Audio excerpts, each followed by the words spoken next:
Tu es le même hier, aujourd'hui, éternellement, tu ne changes pas. Car à toi, Seigneur, tout appartient sur la terre comme au ciel. Tout est ta création, tout est l'œuvre de tes mains. Oui, ce jour est glorieux, Seigneur. Merci pour ce jour glorieux, ce jour où tu as vaincu durant cette fête de Pâques que nous traversons, qui nous remémore, ou plutôt qui nous rappelle ce que tu as fait à la croix, mais aussi à ta résurrection, Seigneur. Alors merci, Seigneur, pour ce jour de Pâques, Seigneur, ce temps de Pâques, cette fête de Pâques, Seigneur.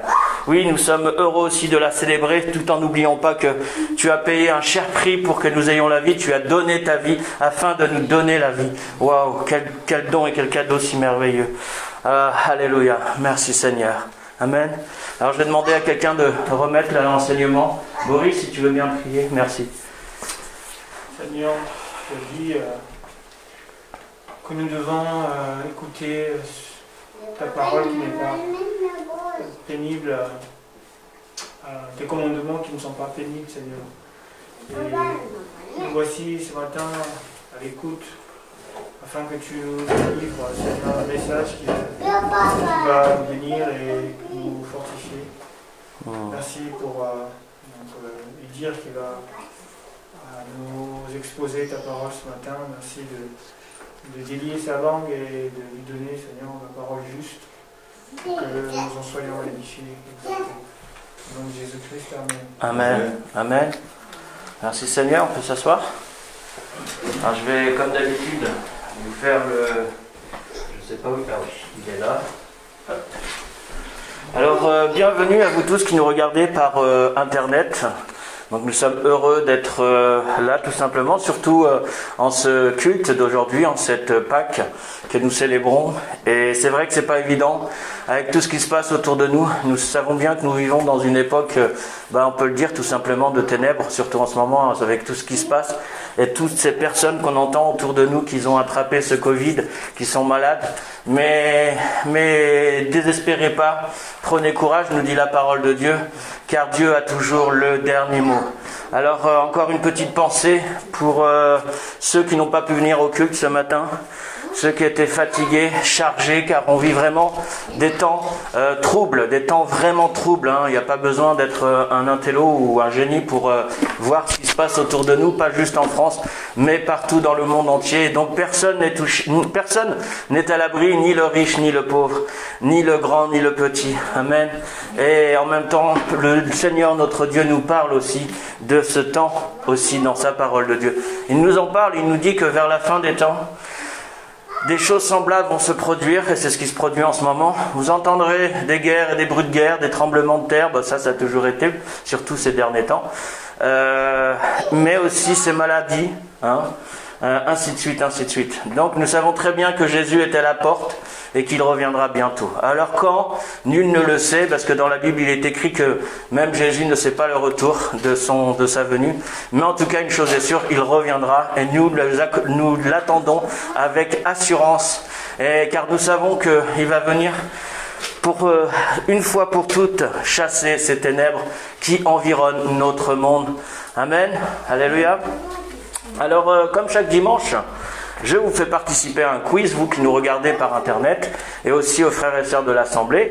Alors, dimanche dernier, j'avais pris un quiz. Alors le quiz, bien sûr, c'est le quiz de la Bible. Donc, je vous pose une question en début d'enseignement, et je vous donne la réponse à la fin de l'enseignement. Alors, comme dimanche dernier, c'était une question assez facile pour les débutants. Donc, ce dimanche-là, ça va être une question un peu plus compliquée. Donc, question pour les confirmés.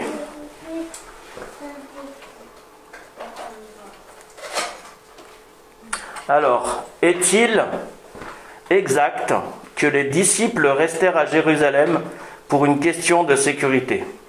Alors, voilà la question de ce quiz aujourd'hui, je répète. Est-il exact que les disciples restèrent à Jérusalem pour une question de sécurité? Alors, si vous avez la réponse, Bah super, gloire à Dieu. Si vous ne l'avez pas, je vous invite tout simplement à rechercher dans votre Bible. Je peux vous aider d'ailleurs, ça se trouve dans le livre des Actes. Après, je ne vous dirai pas le chapitre ni les versets, mais il se trouve dans le livre des Actes. Donc je répète la question, est-il exact que les disciples restèrent à Jérusalem pour une question de sécurité? Amen.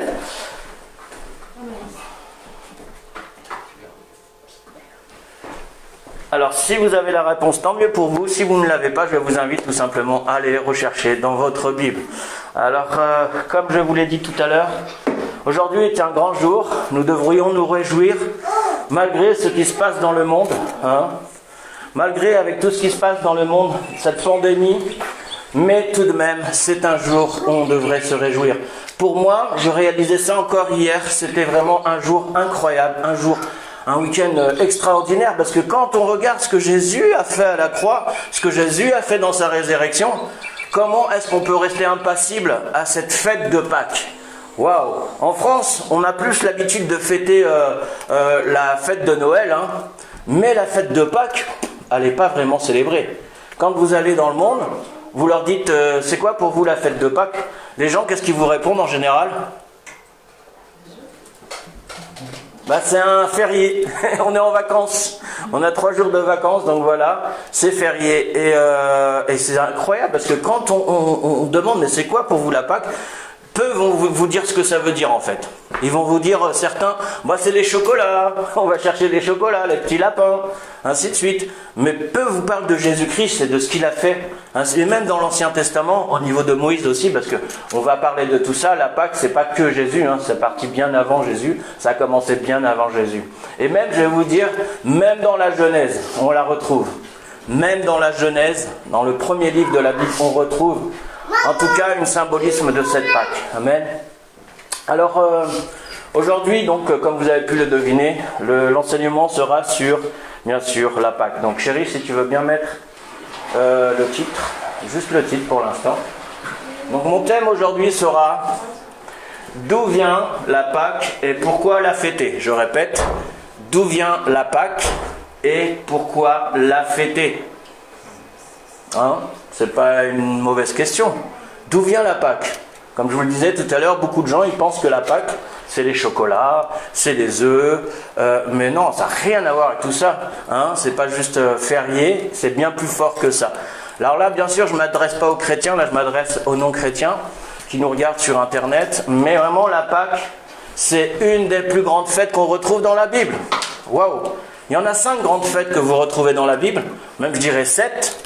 Mais la Pâque, c'est une fête, surtout pour nous en tant que chrétiens, comme pour les juifs, c'est une fête impressionnante. C'est là où le Seigneur Jésus a changé, a révolutionné, j'aimerais dire, le monde entier. A révolutionné aussi le monde spirituel. A révolutionné tout simplement l'univers. C'est là où, à la Pâque, Jésus-Christ a vaincu la mort, le péché et le diable. Il a pris les clés du royaume des ténèbres qui nous tenaient captifs pour nous libérer, pour nous affranchir, pour nous justifier, pour nous tout simplement nous bénir. Parce que nous étions tout simplement prise avec le diable qui lui depuis des milliers d'années nous tenait en fait tout simplement spirituellement, parce que rappelez-vous quand Adam a chuté avec Ève, qu'est-ce qui s'est passé? C'est comme s'il avait remis le pouvoir au diable qui l'avait tenté. Mais depuis ce jour, heureusement, Jésus est arrivé pour nous libérer. Il a repris les clés du diable. Excusez-moi de l'expression clé, mais c'est vraiment ça, je trouve que c'est un symbolisme très fort. Il a repris les clés du diable. Et quand est-ce qu'il a repris les clés, ou plutôt le pouvoir pour les êtres humains, pour les libérer, à votre avis? À la Pâque. Amen. Donc, en tant que chrétiens, cette fête-là, nous devrions être waouh, en joie, et plus qu'à Noël, plus qu'à toute autre chose. D'ailleurs, Noël, dans la Bible, on ne trouve pas de fête de Noël. Ça n'existe pas dans notre Bible. Mais bien sûr, on fête la naissance de Jésus-Christ à une certaine époque. On sait très bien que ce n'est pas la bonne date. Bien sûr, c'est une bonne fête aussi, Noël, il n'y a pas de souci pour moi. Mais en tout cas, la Bible est claire. Il y a 7 fêtes qui sont importantes, et une des plus importantes, c'est la Pâque. Donc aujourd'hui, frères et sœurs, ou peut-être peut-être vous qui ne connaissez pas encore le Seigneur, je vous invite vraiment à découvrir ce qu'est la Pâque et à écouter tout simplement. Donc la question d'aujourd'hui, c'est d'où vient la Pâque et pourquoi la fêter? Alléluia. Alors on va commencer avec Genèse au chapitre 3, versets 1 à 23. Alors ça va être un peu long, j'ai quelques chapitres un peu longs, mais c'est pour bien qu'on comprenne pourquoi est-ce qu'on a besoin de cette Pâque de Jésus-Christ. Amen. De cette Pâque que le Seigneur a fait. Alors on va déjà essayer de comprendre pourquoi est-ce qu'on a besoin d'une Pâque. Pourquoi est-ce qu'on a besoin d'être libéré. Merci chef. Genèse 3, versets 1 à 23. Le serpent était le plus rusé de tous les animaux des champs que l'Éternel Dieu avait fait. Il dit à la femme, Dieu a-t-il réellement dit, vous ne mangerez pas de tous les arbres du jardin? La femme répondit au serpent, nous mangeons du fruit des arbres du jardin, mais quant au fruit de l'arbre qui est au milieu du jardin, Dieu a dit, vous n'en mangerez point, et vous n'y toucherez point, de peur que vous ne mouriez. Alors le serpent dit à la femme, vous ne mourrez point. Mais Dieu sait que le jour où vous en mangerez, vos yeux s'ouvriront et que vous serez comme des dieux, connaissant le bien et le mal. La femme vit que l'arbre était bon à manger et agréable à la vue, et qu'il était précieux pour ouvrir l'intelligence. Elle prit de son fruit et en mangea, elle en donna aussi à son mari qui était auprès d'elle, et il en mangea. Les yeux de l'un et de l'autre s'ouvrirent, ils connurent qu'ils étaient nus, et ayant cousu des feuilles de figuier, ils s'en firent des ceintures. Alors ils entendirent la voix de l'Éternel Dieu qui parcourait le jardin vers le soir, et l'homme et sa femme se cachèrent loin de la face de l'Éternel Dieu, au milieu des arbres de jardin. Mais l'Éternel Dieu appela l'homme et lui dit, « Où es-tu » Il répondit, « J'ai entendu ta voix dans le jardin, et j'ai eu peur, parce que je suis nu, et je me suis caché. » Et l'Éternel Dieu dit, « Qui t'a appris que tu es nu? Est-ce que tu as mangé de l'arbre dont je t'avais défendu de manger ?» L'homme répondit, « La femme que tu as mise auprès de moi m'a donné de l'arbre et j'en ai mangé. » Et l'Éternel Dieu dit à la femme, « Pourquoi as-tu fait cela ?» La femme répondit, « Le serpent m'a séduite et j'en ai mangé. » L'Éternel Dieu dit au serpent, « Puisque tu as fait cela, tu seras maudit entre tout le bétail et entre tous les animaux des champs. Tu marcheras sur ton ventre et tu mangeras de la poussière tous les jours de ta vie. Je mettrai inimité entre toi et la femme, entre ta postérité et sa postérité. Celle-ci t'écrasera la tête et tu lui blesseras le talon. » Il dit à la femme, « J'augmenterai la souffrance de tes grossesses. Tu enfanteras avec douleur et tes désirs se porteront vers ton mari, mais il dominera sur toi. » Il dit à l'homme, « Puisque tu as écouté la voix de ta femme et que tu as mangé de l'arbre au sujet duquel je t'avais donné cet ordre, tu n'en mangeras point, le sol sera maudit à cause de toi. C'est à force de peine que tu en tireras ta nourriture tous les jours de ta vie. Il te produira des épines et des ronces et tu mangeras de l'herbe des champs. C'est à la sueur de ton visage que tu mangeras du pain jusqu'à ce que tu retournes dans la terre d'où tu as été pris. Car tu es poussière et tu retourneras dans la poussière. » Adam donna à sa femme le nom d'Ève, car elle était la mère de tous les vivants. L'Éternel Dieu fit à Adam et à sa femme des habits de peau. Je répète, verset 21. L'Éternel Dieu fit à Adam et à sa femme des habits de peau, et il les en revêtit. L'Éternel Dieu dit, « Voici, l'homme est devenu comme l'un de nous pour la connaissance du bien et du mal. Empêchons-le maintenant d'avancer sa main, de prendre de l'arbre de vie, d'en manger et de vivre éternellement. » Et l'Éternel Dieu le chassa du jardin d'Éden pour qu'il cultivât la terre d'où il avait été pris. Alors c'était un peu long. Mais avant qu'on comprenne pourquoi une Pâque, qu'est-ce que c'est que la Pâque, il faut commencer par le commencement. Et là, moi je commence avec la Genèse, rappelez-vous, l'homme, comme on vient de le dire, l'homme et la femme, qu'est-ce qui s'est passé? Alors ne croyez pas que c'est la femme qui est plus coupable que l'homme ou l'homme plus que la femme. Non, ils sont coupables tous les deux, il n'y en a pas un plus que l'autre. Il n'y en a pas un pour rattraper l'autre, j'allais dire. Et donc du coup, qu'est-ce qui s'est passé à travers ces versets-là? On peut lire tout simplement de la création, ou plutôt de la désobéissance d'Adam et Ève. Il s'est passé quelque chose. Le serpent, c'est le symbolisme du diable, tout simplement, qui est venu, qui les a trompés, qui les a séduits. Et bien sûr, ils ont désobéi, ils ont péché. Et donc, il y a eu séparation, finalement, entre eux et Dieu. Dieu les a chassés du jardin d'Éden. Parce que, rappelez-vous, l'Éden, c'était bien sûr un lieu saint et béni. Mais aussi, qu'est-ce qu'il y avait dans ce jardin d'Éden? Il y avait un arbre de vie qui les empêchait quoi? De mourir. Alors, rappelez-vous que l'homme, la femme, les créatures, à cette époque-là d'Adam, la mort n'existait pas.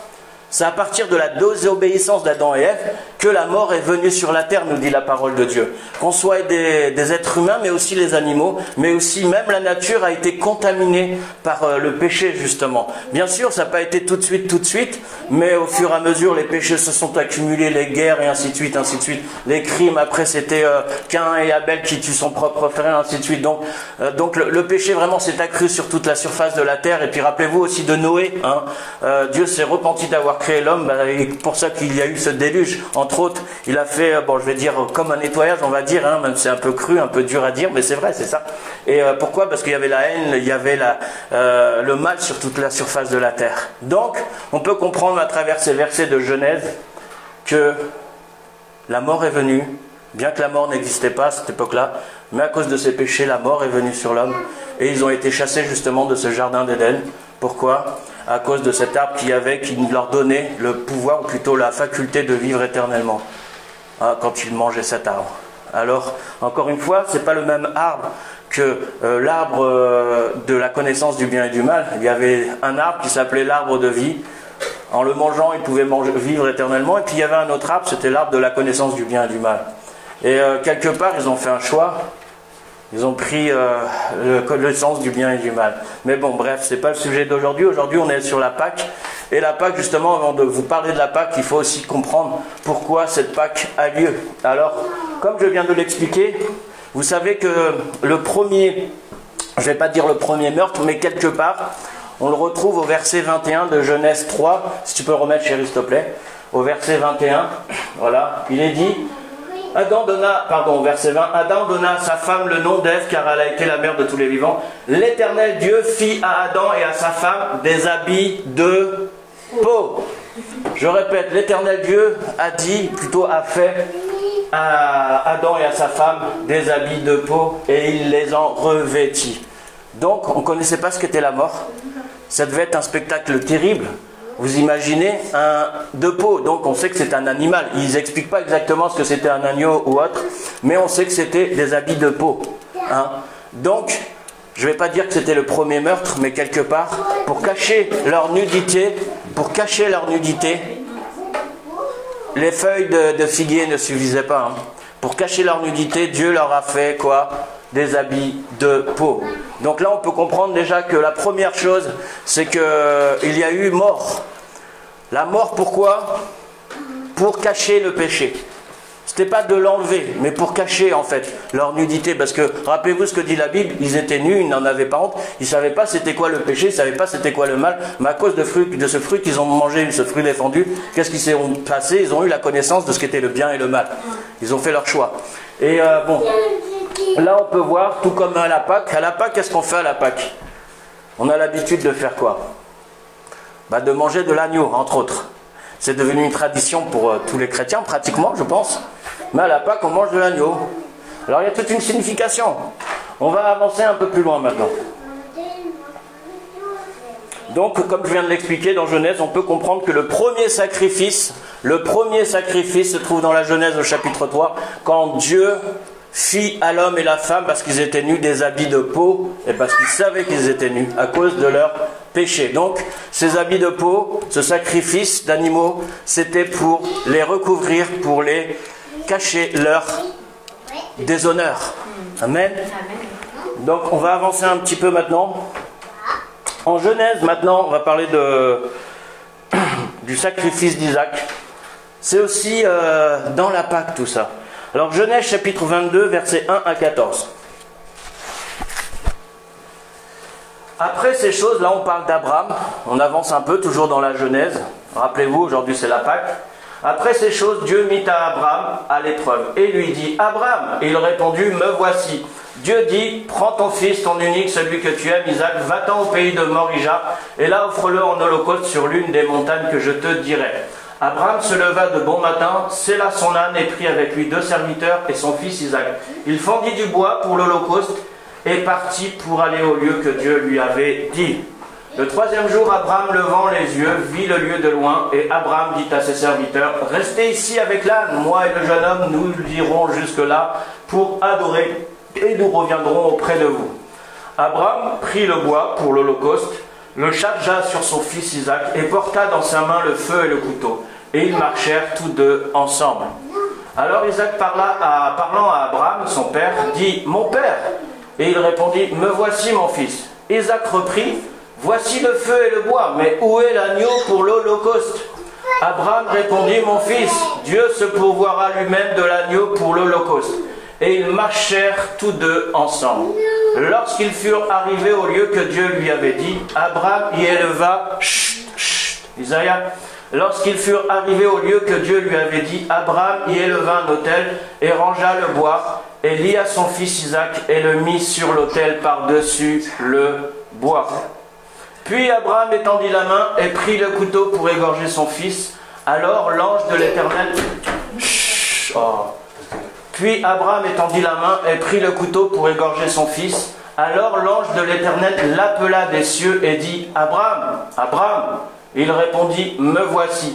L'ange dit, n'avance pas ta main sur l'enfant et ne lui fais rien, car je sais maintenant que tu crains Dieu et que tu ne m'as pas refusé ton fils, ton unique. Abraham leva les yeux et vit derrière un bélier retenu dans un buisson par les cornes, et Abraham alla prendre le bélier et l'offrit en holocauste à la place de son fils. Abraham donna à ce lieu le nom de Jéhovah-Jireh. C'est pourquoi l'on dit aujourd'hui à la montagne de l'Éternel, il sera pourvu. Donc Jéhovah-Jireh, voilà son histoire à cette montagne, à ce nom qu'ils ont donné à cette montagne. Rappelez-vous, s'il te plaît, chérie, tu peux remettre le verset, le dernier, s'il te plaît. C'est pourquoi l'on dira aujourd'hui, Abraham donna à ce lieu le nom de Jéhovah-Jireh. C'est pourquoi on dira aujourd'hui, à la montagne de l'Éternel, il sera pourvu. Il sera pourvu. Amen. Il sera pourvu, nous dit la parole de Dieu. Et je pense que beaucoup connaissent l'histoire d'Abraham, que Dieu, ce qu'on vient de dire, pour sacrifier son fils Isaac, en fait, Dieu était en train de mettre à l'épreuve Abraham pour voir si vraiment il allait lui obéir. Rappelez-vous, au début, Adam et Ève, ils n'avaient pas le droit de manger juste cet arbre de la connaissance du bien et du mal, mais là c'était aussi une tentation pour eux, certainement, bien sûr même. Mais là Abraham, c'est carrément son propre enfant, quoi, on va dire son unique, avec Sarah en tout cas. Et imaginez-vous qu'elle ne pouvait pas accoucher, elle était stérile, ainsi de suite, et puis ils étaient âgés en âge. Et puis là on te demande, en plus il a son fils je crois à 90-99 ans, et Dieu lui demande de donner en sacrifice ton fils. Waouh! Moi je ne sais pas pour vous, c'est impossible pour un être humain classique, on va dire ordinaire. Mais c'est comme ça que Dieu avait mis à cette époque-là, à des milliers d'années en avant, Abraham en épreuve. Mais Abraham connaissait Dieu, parce que si vous allez plus loin, on ne va pas le citer aujourd'hui, avant, il avait déjà la confiance en Dieu, il avait confiance en Dieu que Dieu trouverait une solution de toute manière. Parce que dans un chapitre juste un peu avant, on peut comprendre que Abraham, non seulement il faisait confiance à Dieu, mais en même temps il lui avait dit aussi que c'est ton fils, entre autres Isaac, qui va hériter de tout. Donc comment est-ce qu'il pourrait hériter s'il allait mourir? Alors c'est une question logique, mais en même temps, Dieu ne l'a pas arrêté avant qu'il monte sur la montagne. Hein. Dieu l'a arrêté, il avait le couteau pour l'égorger, son propre fils, quoi, pour le mettre en sacrifice. Donc la main était levée déjà, et c'est là que Dieu l'a interpellé. Il pouvait l'interpeller avant qu'il lève le couteau, mais non, jusqu'à la dernière minute. Alors frères et sœurs, vous qui traversez des difficultés, je sais que des fois vous êtes chrétien, vous croyez en Jésus et tout ça, mais des fois c'est vraiment difficile pour vous. Alors rappelez-vous ceci, tenez bon, même jusqu'au bout. Et il y en a même, ils sont morts pour ça. Ils ont été jusqu'au bout, comme nous dit Hébreux 11. Il y en a qui ont été tués, il y en a qui ont été martyrs, et il y en a encore aujourd'hui, rappelez-vous, il y a 260 millions de martyrs chrétiens dans le monde. Encore une fois, donc, tenez ferme et ne lâchez rien. Je sais que c'est facile à dire, mais tout comme Abraham, allez jusqu'au bout. Amen. Donc, tout comme Abraham qui donna en sacrifice son fils, qu'est-ce qui s'est passé à la fin? Dieu n'a pas permis, bien sûr, hein, on a un Dieu d'amour, on n'a pas un Dieu de cruel, un Dieu qui nous dit de tuer nos enfants. Non, qu'est-ce qu'il fait? En fait, tout simplement, il donne un agneau, plutôt un bélier, à la place du sacrifice d'Isaac de son fils pour l'Holocauste, pour justement justifier, ou plutôt j'allais dire justifier, pour tout simplement qui nous ramène aussi, on va dire c'est une image aussi de la Pâque.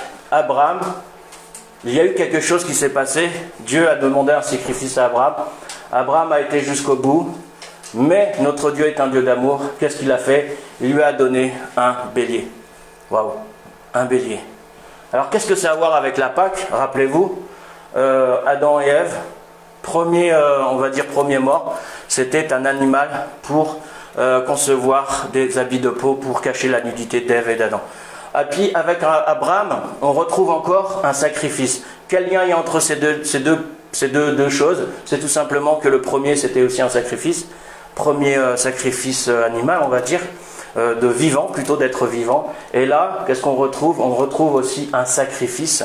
Mais on comprend en fait, si on analyse un peu la Bible, que c'est Dieu lui-même qui allait se pourvoir un jour. Et que ce n'était pas à l'être humain, parce que c'était impossible à l'homme, il était sous la domination du diable. Et qu'à travers Abraham et ce bélier, on peut concevoir, on peut comprendre que finalement c'est Dieu qui allait pourvoir à ce sacrifice, tout comme pour Isaac. Mais là, ce n'était pas juste pour un homme, mais pour l'humanité entière. Amen. Amen. Donc là, on part de la Genèse maintenant, on va voyager un peu plus loin. Alors, là, on peut dire qu'il s'agit des origines de la Pâque. On ne disait pas à cette époque-là que c'était la Pâque, au temps d'Adam et Ève et au temps d'Abraham, mais l'origine de la Pâque, d'où elle vient-elle? C'est le titre en plus de notre message. Donc on va prendre tout simplement Exode, chapitre 12, versets 3 à 14. Parlez à toute l'assemblée d'Israël et dites: le 10e jour de ce mois, on prendra un agneau pour chaque famille, un agneau pour chaque maison. Si la maison est trop peu nombreuse pour un agneau, on le prendra avec son plus proche voisin. Selon le nombre des personnes, vous compterez pour cet agneau d'après ce que chacun peut manger. Ce sera un agneau sans défaut, mâle âgé d'1 an. Vous pourrez prendre un agneau ou un chevreau. Vous le garderez jusqu'au 14e jour de ce mois et toute l'assemblée d'Israël l'immolera entre les deux soirs. On prendra de son sang, on en mettra sur les deux poteaux et sur le linteau de la porte des maisons où on le mangera. Cette même nuit, on en mangera de la chair, rôtie au feu, on la mangera avec des pains sans levain et des herbes amères. Vous ne le mangerez point à demi-cuit et bouilli dans l'eau, mais il sera rôti au feu avec la tête, les jambes et l'intérieur. Vous n'en laisserez rien jusqu'au matin, et s'il en reste quelque chose le matin, vous le brûlerez au feu. Quand vous le mangerez, vous aurez vos reins sains, vos souliers aux pieds et votre bâton à la main, et vous le mangerez à la hâte. C'est la Pâque de l'Éternel. Je répète, c'est la Pâque de l'Éternel. Cette nuit-là, je passerai dans le pays d'Égypte, et je frapperai tous les premiers-nés du pays d'Égypte, depuis les hommes jusqu'aux animaux, et j'exercerai des jugements contre tous les dieux de l'Égypte. Je suis l'Éternel. Le sang vous servira de signe sur les maisons où vous serez. Je verrai le sang et je passerai par-dessus vous, et il n'y aura point de plaie qui vous détruise quand je frapperai le pays d'Égypte. Vous conserverez le souvenir de ce jour et vous le célébrerez par une fête en l'honneur de l'Éternel. Vous le célébrerez comme une loi perpétuelle pour vos descendants. Amen. Waouh. Donc voilà la signification de la Pâque. Voilà où on commence à entendre parler de ce fameux mot Pâque, la Pâque. Et rappelez-vous, c'était la Pâque quand le peuple d'Israël avec Moïse était retenu esclave en Égypte. C'est là, à la Pâque, encore une fois, qu'ils ont été libérés. Et libérés de quoi? Le mot Pâque, en fait, signifie tout simplement en hébreu Pessar. Pessar qui signifie, on l'a dit tout à l'heure dans le verset d'avant, passer au-dessus, passer par-dessus. Donc la fête de Pessar, passer au-dessus, passer par-dessus. Alors c'est pourquoi passer par-dessus? Parce que la mort est venue sur tous les premiers-nés d'Égypte, tous ceux qui vivaient en Égypte, pas forcément que les Égyptiens, mais sur l'Égypte en tout cas, les premiers-nés étaient voués à mourir, parce que la mort allait venir sur tous les premiers-nés. Sauf pour Israël, car Dieu dit à Moïse une prescription. Cette fameuse Pâque, vous prendrez avec vous un agneau de moins d'1 an, enfin de pas plus d'1 an en tout cas, sans défaut, sans tache, sans rien, donc propre, pur. Et non seulement cet agneau, on ne le dit pas là, mais vous savez comment ça se passait? Il devait vivre dans la maison avec vous pendant un certain temps. C'était comme quelqu'un de la famille. C'est comme, je sais pas, vous avez un chat, vous commencez à l'affectionner, votre agneau. Plus un petit agneau, c'est beau, c'est doux, c'est mignon, c'est super. Mais à la fin, il devient un membre de la famille, hein, voilà. Et donc du coup, qu'est-ce qui se passe à la fin? Il va falloir le donner en sacrifice. Et pourquoi faire?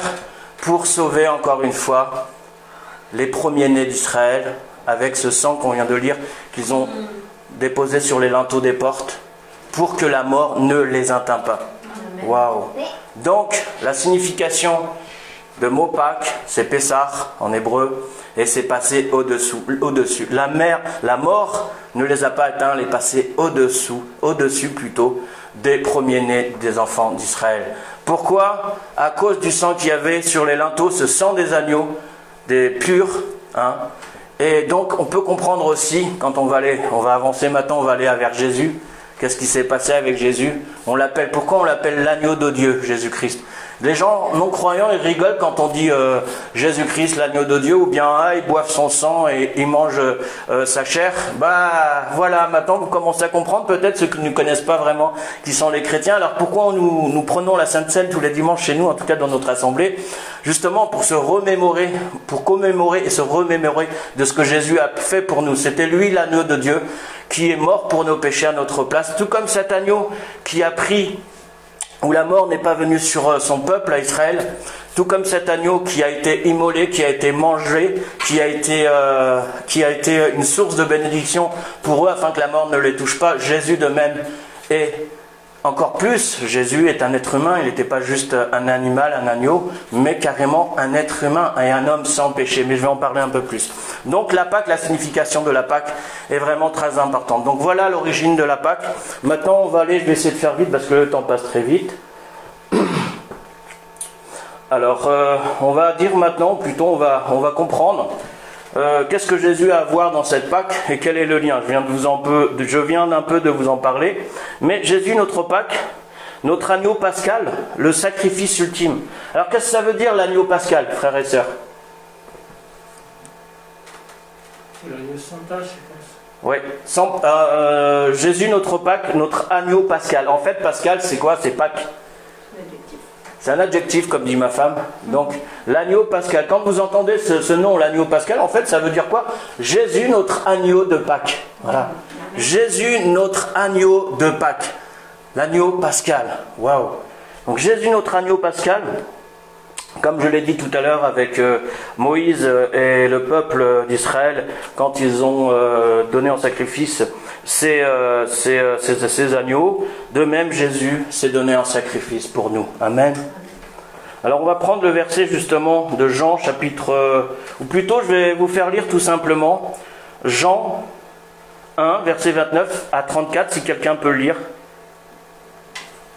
Parce que je peux dire que Jésus est l'agneau de Pâques, mais où c'est marqué ça dans la Bible? Vous pouvez me dire ça aussi, hein? Et ce serait logique d'ailleurs.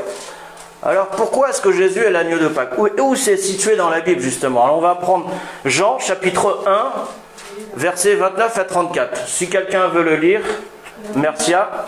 29 à 34. Voilà. Le lendemain, il vit venir à lui et dit, voici l'agneau de Dieu qui ôte le péché du monde. C'est lui dont j'ai dit, après moi vient un homme qui m'a précédé, car il était avant moi. Et moi, je ne le connaissais pas, mais afin qu'il soit manifesté à Israël, je suis venu baptiser d'eau. Jean rendit ce témoignage, j'ai vu l'Esprit descendre du ciel comme une colombe et demeurer sur lui, et moi, je ne le connaissais pas, mais celui qui m'a envoyé baptiser d'eau m'a dit, celui sur qui tu verras l'Esprit descendre et demeurer, c'est lui qui baptise d'Esprit Saint. Et moi j'ai rendu témoignage que c'est lui le Fils de Dieu. Amen. Donc dans ce verset il dit quoi? C'est Jean-Baptiste qui parle, et dans ce verset il dit quoi? Voici l'agneau de Dieu qui ôte le péché du monde. Tout à l'heure avec Moïse dans l'Ancien Testament, quand vous prenez votre Bible, il les gardait de la mort qui venait sur tous les premiers-nés avec cet agneau qu'ils immolaient et qui mettait le sang sur les linteaux des portes afin que la mort les atteigne pas. Mais là, il dit quoi? Il dit, Jean-Baptiste, voici l'agneau de Dieu qui ôte le péché du monde. Donc c'est encore plus fort avec Jésus-Christ. Là, c'est pas juste la mort qui passe au-dessus ou qui ne les atteint pas, mais c'est aussi carrément ôter la saleté, ôter le péché, afin d'être justifié par Dieu. Mais plus fort encore, rappelez-vous, tout à l'heure au début, j'ai parlé de Genèse, j'ai commencé avec Genèse, c'était chapitre 3. Je vous avais rappelé, je vous rappelle, hein, quand Dieu fit des vêtements de peau d'animaux à Adam et Ève pour couvrir leur nudité. Qu'est-ce que Dieu a fait là? C'était une image quand même. Il a caché leur nudité. Cacher, ça ne veut pas dire enlever. Amen. Mais là, Jésus a fait quoi? Comme dit Jean-Baptiste, le prophète Jean-Baptiste a dit de Jésus que c'était l'agneau de Dieu qui ôte le péché du monde. Ce qui était impossible dans la Genèse quand ils ont chuté, parce que là, de même que leurs vêtements de peau étaient cachés, peut-être par un agneau, ça se trouve c'était de la peau d'un agneau, et ça ne m'étonnerait pas, c'est pas marqué exactement quelle peau, de quel animal c'était, mais là le péché était caché. Mais là, le péché est enlevé, est ôté. Waouh, gloire à Dieu. On va prendre tout simplement, on confirme bien sûr à travers ces textes que Jésus-Christ est vraiment l'agneau de Dieu. Amen. L'agneau ultime, pas juste l'agneau simple, mais vraiment l'agneau ultime qui ôte le péché du monde. Voilà la Pâque, ce que c'est avec Jésus-Christ, entre autres. On va avancer un peu. Chérie, s'il te plaît, tu peux mettre le verset suivant. Oui. Alors Jean chapitre 3, 14, 21. Et comme Moïse éleva le serpent dans le désert, il faut de même que le Fils de l'homme soit élevé, afin que quiconque croit en lui ait la vie éternelle, car Dieu a tant aimé le monde qu'il a donné son Fils unique, afin que quiconque croit en lui ne périsse point, mais qu'il ait la vie éternelle. Dieu en effet n'a pas envoyé son Fils dans le monde pour qu'il juge le monde, mais pour que le monde soit sauvé par lui. Celui qui croit en lui n'est point jugé, mais celui qui ne croit pas est déjà jugé parce qu'il n'a pas cru au nom du Fils unique de Dieu. Et ce jugement, c'est que la lumière étant venue dans le monde, les hommes ont préféré les ténèbres à la lumière, parce que leurs œuvres étaient mauvaises. Car quiconque fait le mal haït la lumière et ne vient point à la lumière de peur que ses œuvres ne soient dévoilées. Mais celui qui agit selon la vérité vient à la lumière afin que ses œuvres soient manifestées parce qu'elles sont faites en Dieu. Waouh. Amen. Et si on regarde, on va reprendre depuis le début de ce verset. Et comme Moïse éleva le serpent dans le désert, il faut de même que le Fils de l'homme soit élevé. Qu'est-ce qu'on a fait de Jésus? On l'a mis sur un poteau, on l'a mis sur une croix. On l'a élevé comme ce serpent dans le désert à l'époque de Moïse. Pourquoi faire? Pour le serpent dans le désert, on va prendre le verset suivant. C'est la suite. Alors, d'où vient, pourquoi on parle de ce serpent sur un poteau? Alors, ça vient en fait de Moïse, encore une fois. On le retrouve en Nombres 21, versets 4 à 9. Ils partirent de la montagne de Hor par le chemin de la mer Rouge pour contourner le pays d'Édom. Le peuple s'impatienta en route et parla contre Dieu et contre Moïse. Pourquoi nous avez-vous fait monter hors d'Égypte pour que nous mourions dans le désert? Car il n'y a point de pain, il n'y a point d'eau et notre âme est dégoûtée de cette misérable nourriture.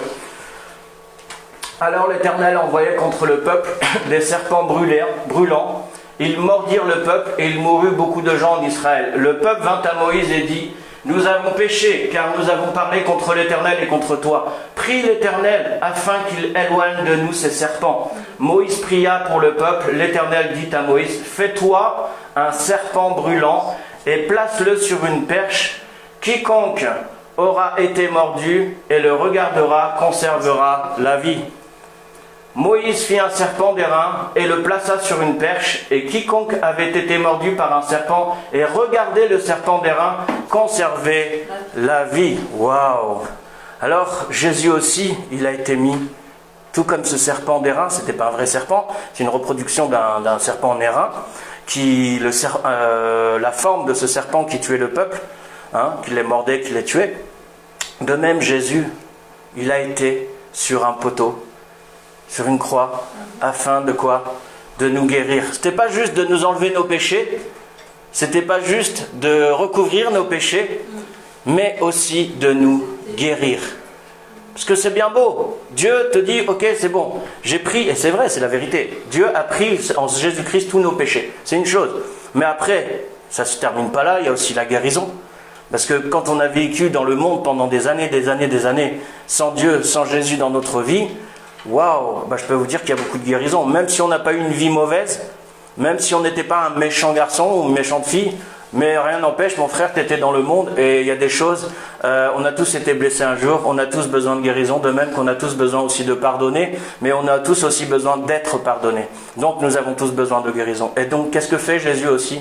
Tout comme ce serpent d'airain qui a été mis sur... D'ailleurs, rappelez-vous, c'est quoi le serpent d'airain? Encore aujourd'hui, à notre époque, vous le voyez sur les voitures, qu'est-ce que c'est? Enfin, quelque chose qui est bâti à base de bronze. Oui, non, bien sûr, mais en même temps, les médecins aujourd'hui, leur symbole, c'est quoi? Oui, le caducée avec les serpents. Vous avez, je ne sais pas si vous avez déjà vu, vous avez un poteau comme ça, et puis vous avez un serpent enroulé. C'est le symbole des médecins. En fait, ça veut dire quoi ce symbole? On l'appelle comment ce symbole?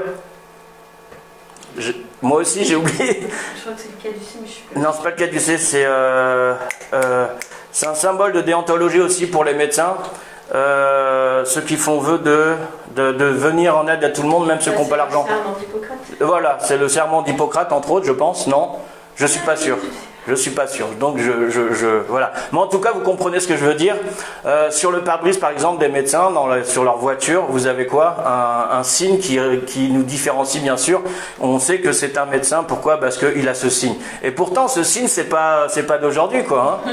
Ça date d'il y a des milliers d'années. Vous vous rendez compte de l'époque de Moïse, quoi. Donc, oui, le monde, c'est Dieu qui a tout créé, c'est Dieu qui a tout fait. C'est quoi le signe? Le caducée. Alors c'est le caducée, voilà. Alors le signe que les médecins ont, entre autres, sur leur plaque sur leur pare-brise, s'appelle le caducée, c'est ça? Le caducée, donc c'est le serpent enroulé autour d'une tige que vous retrouvez sur les pare-brises des voitures et qu'on retrouve d'où? À l'époque de Moïse. C'est pourquoi ils ont ça? Pour la guérison, ce que je viens d'expliquer. Alors c'était une petite parenthèse comme ça m'est venu, je me dis tiens.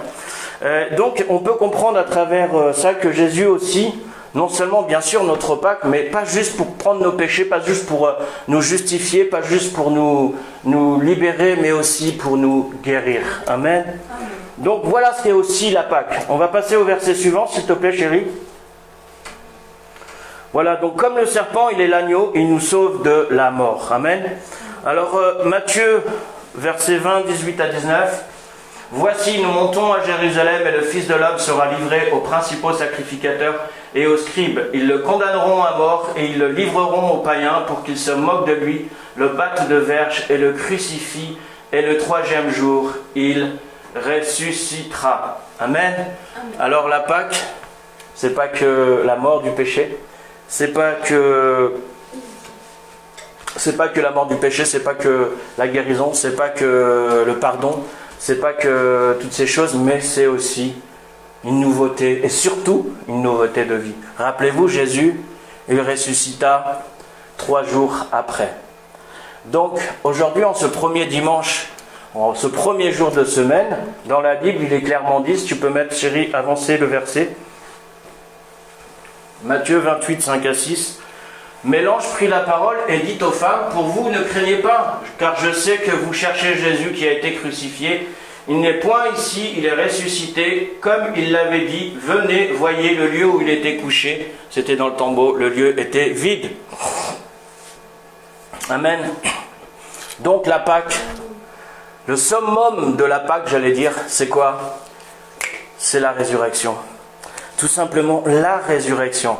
Donc le summum de la Pâque, avant de parler de résurrection, comme on aime bien le dire dans les églises le jour de Pâques, et c'est vrai, mais avant de parler de résurrection, il faut déjà comprendre c'est quoi la Pâque, ça vient d'où la Pâque, et comment elle a été dans le processus de la Bible. Quand on lit la Bible complètement, on voit bien qu'il y a des symbolismes de Pâques, évidemment, mais elle a toute une histoire.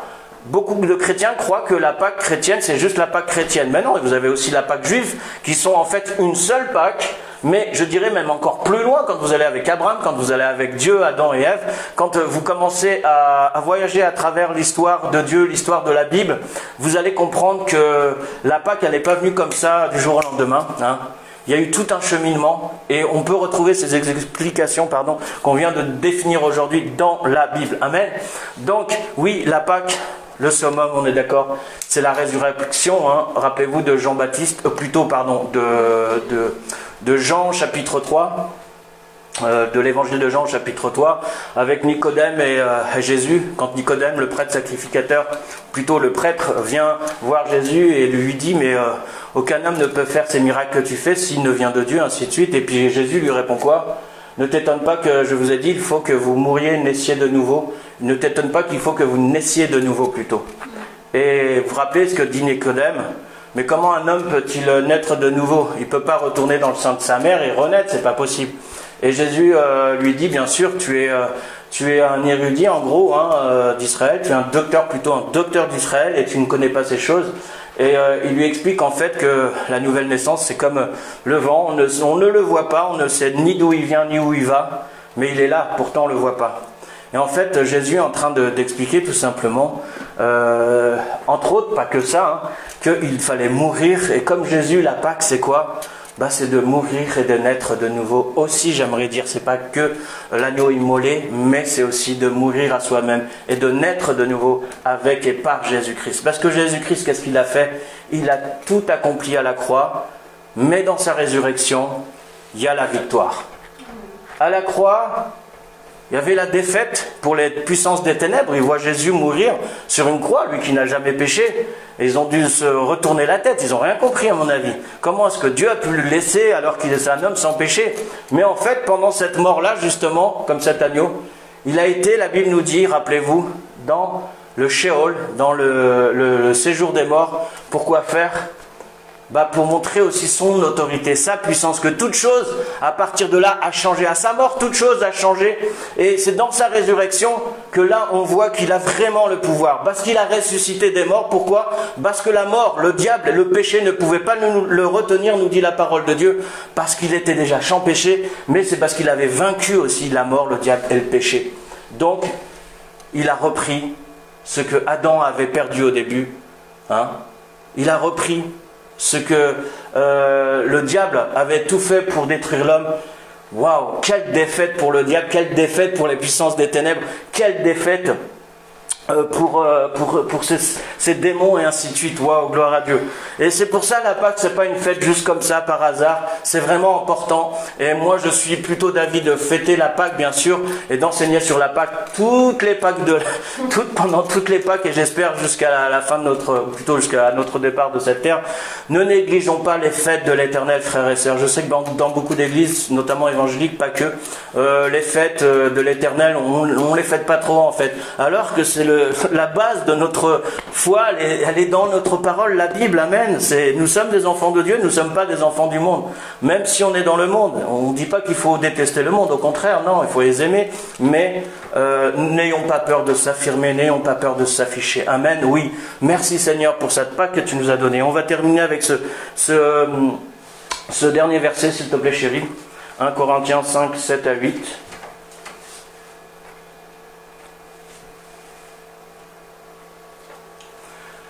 Alors faites disparaître le vieux levain afin que vous soyez une Pâque nouvelle, puisque vous êtes sans levain, car Christ notre Pâque a été immolé. Célébrons donc la fête, non avec du vieux levain, non avec un levain de malice et de méchanceté, mais avec les pains sans levain de la pureté et de la vérité. Amen. Amen. Donc Christ notre Pâque. Il est dit quoi?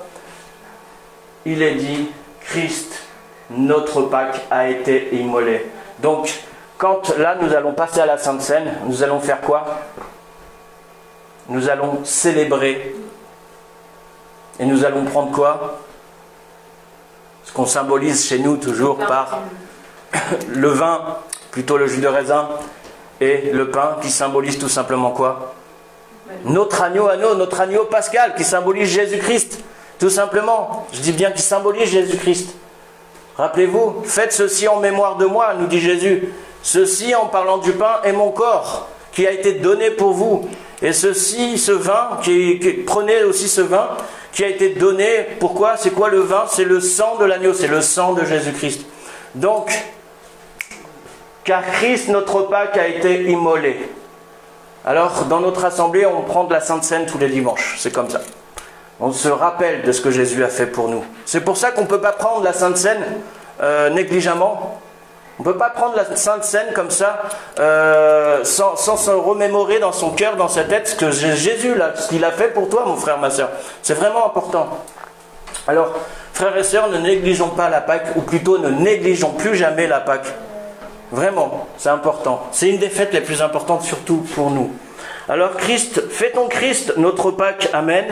Mangeons notre Pâque, Jésus, et célébrons son nom, amen.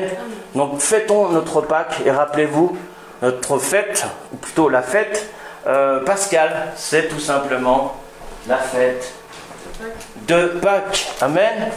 Donc j'espère que vous avez été édifiés. En tout cas, j'ai fait très simple pour que tout le monde puisse comprendre aujourd'hui qu'est-ce que c'était la Pâque. Rappelez-vous le titre, hein, c'était qu'est-ce que la Pâque et pourquoi fait-on Pâques, hein?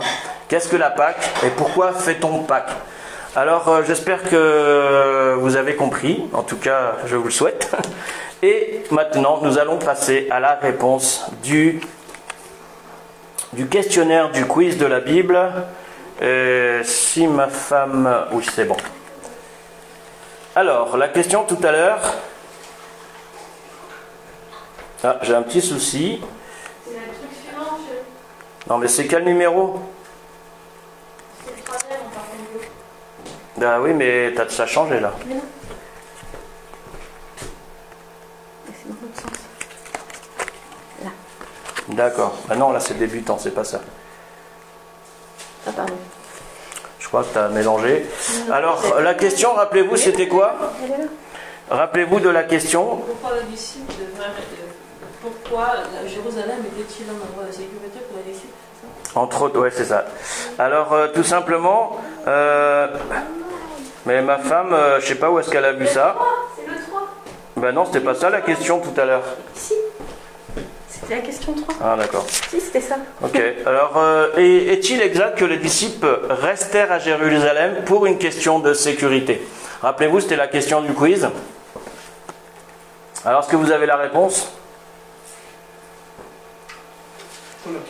Je répète la question. Est-il exact que les disciples restèrent à Jérusalem pour une question de sécurité? Sécurité, moi je pense pas. Non. C'était pour recevoir le Saint-Esprit. D'accord. Parce Alors- que c'est vrai que le Seigneur a prévu envoyer sa puissance, son esprit. Wow, bravo. Bah, vous vous êtes complétés là. Alors les deux, c'est des bonnes réponses. Bon, bah merci, tu as trouvé la réponse exacte. C'est non, il devait y attendre la venue du Saint-Esprit. Amen. Donc c'était Actes, chapitre 1, versets 4 et 9, tout simplement. Donc la réponse à la question, c'est est-il exact que les disciples restèrent à Jérusalem pour une question de sécurité? La réponse était non, il devait y attendre la venue du Saint-Esprit. Amen. Et donc, j'ai pris cette question vraiment au hasard, mais qu'est-ce qu'on a la prochaine fête, là, dans 10 jours, c'est quoi? Non, dans 50 jours. Dans 50 jours, pardon, c'est quoi? La Pentecôte, amen. Et comme cette question, qu'est-ce qu'ils faisaient après la Pâque? Ils attendirent quoi? La venue du Saint-Esprit. Et ils se réunissaient, pendant 50 jours, ils se sont réunis jusqu'à la venue du Saint-Esprit, afin d'être débordés. Qu'est-ce qu'ils faisaient pendant ces 50 jours? Ils priaient ensemble. Alors frères et sœurs, vous qui nous regardez par internet, surtout ne négligez pas la prière en commun. Réunissez-vous parce qu'on vit des choses incroyables en ce moment. Beaucoup de personnes, il se passe beaucoup de choses autour de nous, que ce soit à Paris, que ce soit en Île-de-France, que ce soit en France, que ce soit dans le monde entier.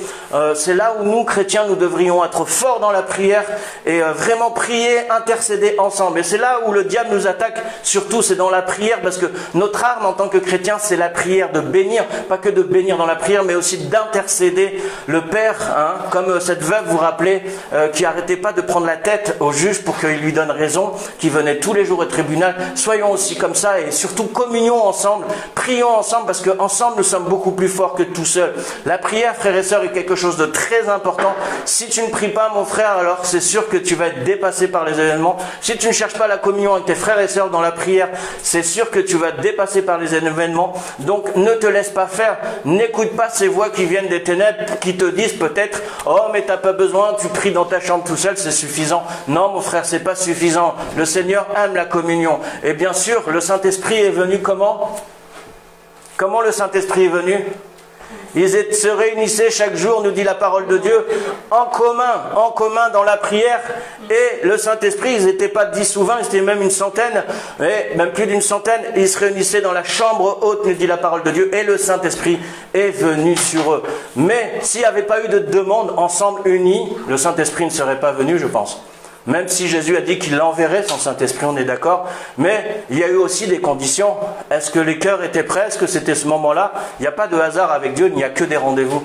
Surtout, frères et sœurs, je vous invite à prier, prier, prier, prier. Surtout dans ces temps difficiles, le diable, tout ce qu'il va essayer de faire, c'est de vous empêcher de venir communier ensemble, de prier. Mais vraiment, notre arme, frères et sœurs, je vous en conjure, priez, priez, pour que les ténèbres disparaissent et pour que cette maladie soit complètement chassée, ôtée. Nous, en tant que croyants, en tant que nés nouveaux, en tant que fils de Dieu, filles de Dieu, nous avons un devoir. Dieu nous a confié quelque chose sur terre, c'est d'intercéder, de prier ensemble pour ces temps difficiles, ces troubles, ces malédictions qui sont en train de s'étendre sur la terre. Jésus a dit aussi, quand je reviendrai, est-ce que je trouverai la foi? Alors, personnellement, si Jésus revient maintenant, est-ce qu'il trouverait la foi? Moi, ce que je vois à travers les églises dans le monde entier, ce qui se passe, sans vous décourager, c'est que peu de gens prient avec les confinements, ainsi de suite. Et chacun fait ce qu'il veut, c'est comme Internet, chacun regarde tout seul de son côté des enseignements à droite, à gauche. Ça n'a jamais été aussi développé, alors que je ne suis pas contre, mais Dieu, il cherche aussi une réelle communion. Et rappelez-vous, le Saint-Esprit est descendu 50 jours après la Pâque, sur qui? Sur les disciples, et ils étaient unis dans la prière sans cesse. Amen. Alors que soyez encore bénis, on vous dit à très bientôt. Bon dimanche, bonne fête de Pâques à vous tous et toutes. Et bien sûr, on embrasse aussi la famille Eddie, Déborah, Grégory, Annalie et ses enfants, ainsi que Siva, ainsi que, vous tous, frères et sœurs, ainsi que Yasmina, Belaïd, ainsi que Stéphanie aussi et tes enfants, j'espère qu'ils vont bien, et ainsi de suite, ainsi de suite. Donc que le Seigneur vous bénisse abondamment, et on vous dit à dimanche prochain. Soyez bénis, que Dieu vous garde durant cette semaine, au nom de Jésus-Christ. Amen.